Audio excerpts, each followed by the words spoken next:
wajah yang berbinar-binar, Siti pun menjawab, "Bolehkah Kakanda? Dia pasti sangat senang untuk tinggal di sini." Siti dan Serunting pergi ke desa Arya. "Bagaimana pesanmu, Arya? Di istana kau tidak perlu repot-repot."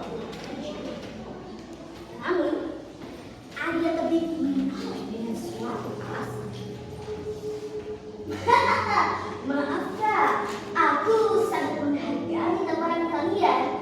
Namun aku lebih suka tinggal di sini untuk mengurus lahan peninggalan orang tuaku." Jawab Arya ini. Di sini Siti sang kakaknya pun pasrah dengan keputusan adiknya. Mulai dari situ Arya Tebing mengajak Serunting dan Siti untuk ke halaman yang ada di belakang rumahnya. "Nah, ini Kak, lahan peninggalan orang tua kita. Sesuai amanat ayah dan ibu, lahan ini akan kita bagi dua. Yang satu untuk Kak Siti dan yang satu laginya untukku," ucap Arya Tebing. "Bagaimana kalau kita tanam batang pohon sebagai pembatas?" usul si Udo. Arya Tebing menyetujuinya. Maka dari situ ditancapkanlah batang pohon sebagai pembatas. Yang satu milik Siti dan Serunting, dan yang satu sisinya lagi milik Arya Tebing. Pada suatu hari terjadi sebuah keajaiban. Tiba-tiba batang pohon yang mengarah ke kebun Arya Tebing ditumbuhi sebanyak jamur emas. Alangkah kagetnya Arya Tebing. Dia langsung memetik jamur emas tersebut. Dia sangat bahagia. Setiap paginya dia memetik jamur emas tersebut sehingga terkumpul sangat banyak dan dijualnya. Pada suatu hari, Serunting mengikuti Arya Tebing yang hendak pergi ke kebun. Saat melihat Arya Tebing yang sedang memetik jamur emas tersebut, Serunting sangat kaget dengan hal itu. Dia langsung menghampiri Arya. "Hei Arya, ternyata selama ini kau mencurangiku.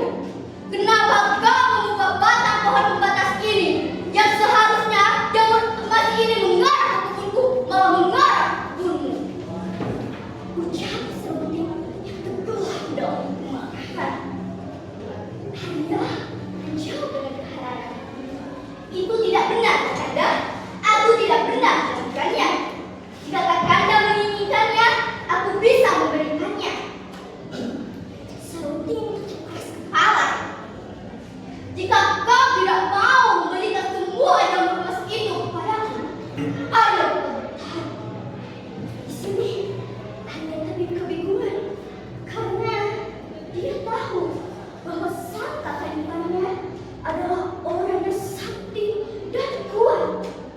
Dari situ Arya meminta waktu 2 hari untuk menyelidiki. Pada malam harinya Arya Tebing tidak bisa tidur karena memikirkan pertarungannya dengan Serunting. Tiba-tiba terlintas ide di benaknya untuk menanyakan kelemahan pada sang kakaknya. Pada keesokan harinya, Arya mengendap-endap ke rumah sang kakaknya. Lalu diketuklah pintu jendela rumah sang kakak. Saat dibukanya pintu, "Arya, kau mengagetkanku saja.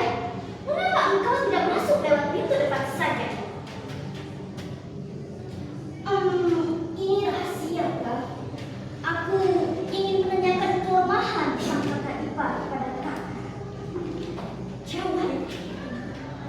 Di sini Siti pun sangat bimbang karena dia sangat ingin menolong adiknya, namun tidak ingin mengkhianati suaminya. Dari situ Siti membuat kesepakatan dengan adiknya. "Tapi kau harus berjanji, kau tidak boleh sampai membunuh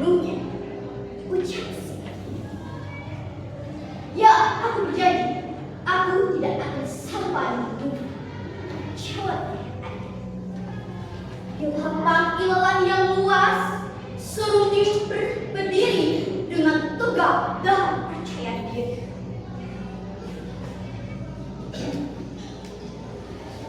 Apakah kau sudah siap, Arya Tebing? Ya, aku sudah siap. Mula-mula Serunting memberikan pukulan besar kepada Arya Tebing. Pangeran Serunting terlalu kuat. Sesuai dugaan, Arya Tebing terpental dan terkapar di antara ilalang. Ternyata ilalang tersebut merupakan kelemahan dari Serunting. Diambillah ilalang tersebut dan dilemparkan. Seperti ada kekuatan misterius yang menggerakkan tubuh Serunting. Mengapa kau mengetahui kelemahanku? Ucap Serunting yang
setelah dibangun penghalangannya, "Hei istri-istriku, hei adik-adikku, aku sudah kembali!" Teriak Serunting yang memanggil.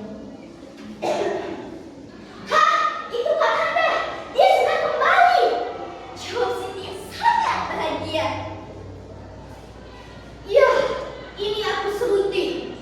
Aku ingin meminta maaf kepada kalian karena dulu aku terlalu tamak dan sombong," ucap Serunting yang sangat menyesal atas perbuatannya.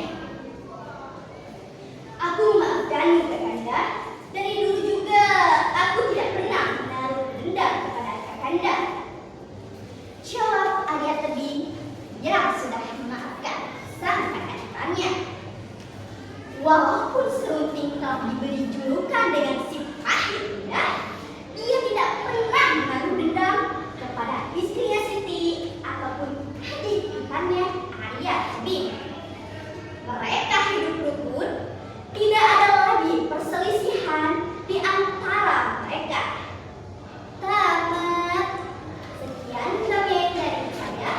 Mohon maaf bila ada kesalahan baik dalam berkata maupun perbuatan. Saya pamit undur diri. Wassalamualaikum warahmatullahi wabarakatuh.